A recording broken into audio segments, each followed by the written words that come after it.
Saviez-vous que la première évaluation officielle du talent de Shohei Ohtani au bâton, rédigée par un scout de la MLB en 2012, contenait l'une des notes les plus cruelles jamais attribuées à une future superstar? Ce rapport affirmait catégoriquement que sa frappe était uniquement digne d'un lanceur et qu'elle ne survivrait jamais au niveau professionnel. C'était la cécité la plus coûteuse de l'histoire du sport, car Ohtani n'a pas seulement survécu, il a réduit en cendres la science du recrutement. Bienvenue sur 606 Prime News, l'endroit où nous disséquons l'ADN même du baseball, celui qui, visiblement, n'est plus contenu dans les limites des carnets de scoutisme classiques. L'onde de choc a commencé par une confession. Alors que les Dodgers célèbrent leur succès, David Finlay, le directeur du recrutement amateur, a avoué ce que beaucoup dans le monde du baseball tentent d'oublier. Nous savions qu'il pouvait frapper, mais nous n'avions aucune idée qu'il était un frappeur supérieur, un athlète capable de faire exploser toutes nos projections. Retournons en 2012. Les recruteurs de la MLB faisaient la queue devant le lycée Hanamaki Higashi, mais leurs yeux étaient exclusivement rivés sur le bras droit qui atteignait déjà les 160 km/h. Un ancien scout des Yankees pour l'Asie se souvient, les yeux perdus dans de vieux dossiers jaunis, nous voyons en lui le prochain Yu Darvish, le successeur de Masahiro Tanaka. Quand il frappait des bombes pendant les entraînements, on notait la puissance, mais on le rangeait mentalement dans la catégorie « bon frappeur » pour un lanceur. Mon rapport disait qu'il avait du talent, mais qu'il ne tiendrait jamais en MLB. On pariait même entre nous, après qu'il ait rejoint les Fighters, qu'il abandonnerait le bâton en moins de 3 ans pour se consacrer au Cy Young. Il nous a trahis, et cette trahison fut la plus belle chose jamais vue. La norme veut qu'un frappeur transféré de la NPB à la MLB voit ses statistiques chuter, s'ajustant mal à la vitesse et au mouvement de balle supérieur. Ohtani, lui, a fait le contraire. Il a amélioré sa frappe une fois aux États-Unis, comme si la résistance américaine était le catalyseur d'une alchimie inconnue. Mais l'erreur des scouts n'était pas seulement technique, elle était physique. Un autre recruteur, basé dans l'Ouest, avoue que le facteur qu'ils n'ont pas su quantifier était sa récupération. Il était mince au lycée, mais notes indiquaient qu'il allait se briser en 2 ans s'il insistait sur la double voie. L'idée d'ajouter des centaines de swings d'entraînement à la charge de travail colossale d'un lanceur élite était, selon notre physique, un suicide. Nous voulions tous le récupérer pour en faire un lanceur de premier plan, c'est tout. Mais il a dépassé les limites physiques que nous avions décrétées impossibles par pure théorie de bureau. Ils cherchaient un joueur exceptionnel à évaluer, mais ils ont trouvé une révolution destinée à briser le cadre même du jeu. C'est ce qui a mis les légendes du baseball, celles qui ont écrit l'histoire avec leurs bras et leurs battes, hors d'air. Le premier à s'exprimer avec une ferveur brûlante fut CC Sabathia, l'ancien as des Yankees aux 251 victoires. Il a lâché, en direct sur un plateau new-yorkais, « Alors, on apprend que les scouts des Dodgers font pénitence et s'excusent d'avoir sous-estimé sa frappe. Ça me fait hurler de rire. Je veux juste prendre ce micro et leur demander « Où étaient vos yeux ?» En 2018, quand il est arrivé, les médias le traitaient de batteur de niveau lycée qui ne pouvait pas frapper la courbe. J'étais là, en tant que lanceur actif, et j'ai entendu le son de sa frappe libre. Ce son, après tant d'années en MLB, vous dit si un gars est réel ou non. J'ai dit à l'époque, ce gamin va devenir fou. Mais les experts voulaient le coincer. 2 voix, c'est impossible. Choisis un rôle. C'est ça qui me rendait fou. Pourquoi des adultes essaient-ils de briser les ailes d'un jeune qui tente l'impossible? Sabathia se positionne comme l'un des premiers défenseurs d'Ohtani. Mais même lui, l'ardent partisan, reconnaît la dimension de l'erreur. J'avais beau être son plus grand défenseur, je ne pensais pas une seule seconde qu'il frapperait autant.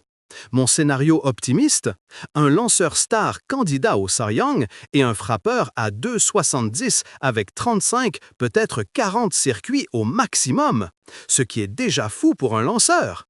Mais qu'a-t-il fait? Un 50-50? Il a volé tellement haut au-dessus de mes espoirs que ça en est insultant. Pendant que nous, les experts, théorisions sur la limite historique de 40 circuits pour un lanceur, il détruisait la Ligue en étant seulement frappeur désigné tout en faisant sa rééducation au monticule. Le contre-argument classique selon lequel aucun athlète ne peut exceller dans les deux rôles sous la pression de la MLB a été non seulement réfuté, mais humilié par la simple existence d'Ohtani. Puis, il y a la perspective du capitaine. Derek Jeter, vainqueur de 5 séries mondiales, a apporté la nuance du pragmatisme. Soyons honnêtes, je n'avais aucune prémonition qu'Ohtani serait un champion des circuits. Mon œil était collé sur son bras de lanceur. 100 miles, un split tranchant. Il était né pour le monticule. Mettre ce talent au bâton, c'était absurde. Pour Jeter, l'étalon de mesure était Hideki Matsui, son ancien coéquipier. J'ai vu Matsui, le Godzilla du Japon, le meilleur frappeur de longue date de son pays, devoir modifier son style pour s'adapter aux balles mobiles et aux rigueurs de la MLB. Je respecte son travail, mais ça m'a fait penser, si même Hideki a dû lutter, ce grand gars élancé ne pourra pas rivaliser en puissance brute avec les monstres américains. Jeter avait projeté une limite raisonnable, 20 circuits, en raison de la charge physique du double rôle. Et maintenant, qu'est-ce que ce type fait? Il a atteint 20 circuits avant la mi-saison. Il frappe des balles en sens inverse dans les gradins supérieurs. Des frappes mâchées qui passent par-dessus la clôture. C'est inacceptable. Mon livre de règles du baseball ne contenait pas ça. Mais le véritable choc, le climax de cette remise en question historique, est venu des lanceurs eux-mêmes. Roger Clemens, le Rocket, 7 fois vainqueur du Cy Young, a exprimé une fureur qui s'est transformée en admiration terrifiée. On veut que je parle de ce Japonais? Écoutez le Rocket. Quand j'ai entendu parler de 2 voix, j'ai ri au nez. J'ai lancé pendant 24 ans, sacrifiant tout pour maîtriser ce monticule. L'idée de vouloir frapper en passant était un sacrilège pour notre profession. Clemens a passé sa carrière à affronter Barry Bonds et Mark McGwire, des athlètes qui ne pensaient qu'à la batte. Physiquement, mentalement, un lanceur ne peut pas rivaliser avec eux. C'était la loi de mon monde. Mais Ohtani n'est pas dans la catégorie être humain que je connais. Quand je vois son élan, je sens la pression de Barry Bonds. C'est ce que nous, les lanceurs, sentons quand un gars est dangereux. Il a ça. Il lance à 100 mph. Et le lendemain, il frappe tranquillement une balle à 110 mph. L'usure musculaire pour un lanceur, c'est comme un accident voiture. Et lui, il sourit en envoyant la balle dans les gradins. Ce n'est pas 2 voix, c'est le lauréat du Cy Young et le champion de circuit logés dans le même corps. Si j'étais là, je lui lancerais un 98 mph au niveau des côtes pour lui donner une dose de terreur, mais il ne broncherait pas. Et la balle suivante, un splitter bas à l'extérieur, il l'enverrait derrière le centre-champ. Il a détruit toutes nos conventions. Ce n'est pas une licorne, c'est un prédateur lâché sur le baseball. Pour achever cette analyse, la voix de la raison, froide et artistique, celle de Randy Johnson, aux 300 victoires, a apporté le coup de grâce. Johnson, qui est passé à la photographie après sa carrière, a offert une perspective unique. Je ne suis pas aussi éloquent que Jeter, ni aussi bruyant que Roger. Je regarde les faits à travers mon objectif. Quand je regarde Ohtani à ses débuts, je pensais que c'était physiquement impossible. Je suis grand, je sais à quel point il est difficile de maintenir une mécanique de lancer parfaite avec de longs membres. J'ai mis 30 ans à y arriver. Lui, il torse son corps au monticule, et quelques heures plus tard, il le tord dans la direction opposée à la plaque. La structure humaine ne peut pas répéter de tels mouvements contradictoires sans que la mécanique ne se brise. C'est la loi de la physique. Je m'attendais à une expérience éphémère et belle, mais vouée à l'échec. Maintenant, je regarde ces vidéos de frappe et j'ai froid dans le dos. Il n'attend pas la balle, il domine l'espace. Il voit la trajectoire au ralenti. Il parvient à sortir la batte de l'intérieur contre mon slider sans ouvrir son épaule. Ce n'est pas de la technique, c'est l'instinct d'un animal sauvage chassant sa proie. Si j'étais au sommet de ma forme et que je l'affrontais 10 fois, bien sûr que je gagnerais, c'est ma fierté. Mais si je me trompais de quelques millimètres sur la libération de la balle, une seule fois, il n'en ferait qu'une bouchée et l'enverrait dans les gradins supérieurs. Johnson conclut sur une note presque poétique, résolvant le mystère de l'open loop. Roger l'appelle le prédateur. Moi, je dis que c'est une œuvre d'art.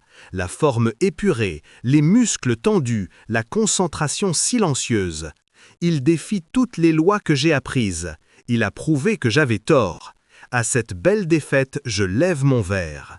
L'échec des scouts et des légendes n'était pas un manque de compétences, mais un défaut d'imagination. Ils ont tenté d'évaluer un phénomène hors catégorie avec des outils conçus pour des joueurs conventionnels. Ohtani n'est pas un joueur de baseball, c'est l'évolution qui a rendu le vieux jeu obsolète. La leçon est claire, Ohtani n'est pas un joueur à analyser, mais un phénomène à admirer. Si cette plongée dans les confessions amères des légendes et des scouts vous a captivé, montrez-le nous. Aimez, partagez cette vidéo et surtout, abonnez-vous à 606 Prime News pour ne jamais manquer l'histoire qui change le jeu. Dites-nous dans les commentaires, selon vous, quel record impossible Ohtani Shohei est-il destiné à briser ensuite?